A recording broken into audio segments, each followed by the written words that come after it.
మన ప్రభువును రక్షకుడైన యేసుక్రీస్తు నామములో మీ అందరికీ శుభాభివందనములు. యోహాను రాసిన 3వ పత్రిక 2వ వచనాన్ని మనం చదువుకుందాం. ప్రియుడా, నీ ఆత్మ వర్ధిల్లుచున్న ప్రకారం నీవు అన్ని విషయంలో వర్ధిల్లుచు సౌఖ్యముగా ఉండవలని ప్రార్థించుచున్నాను.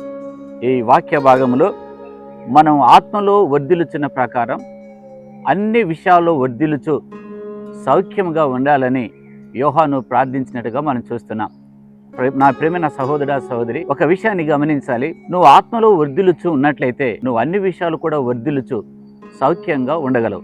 కనుక ఆత్మీయ విషయాల పట్ల శ్రద్ధ కలిగి నువ్వు దేవునికి అతి సమీపంగా జీవిస్తూ దేవునితో సన్నిహిత సంబంధం కలిగి నువ్వు జీవిస్తున్నట్లయితే ఖచ్చితంగా నువ్వు ఆత్మలో వర్ధిల్లుతావు.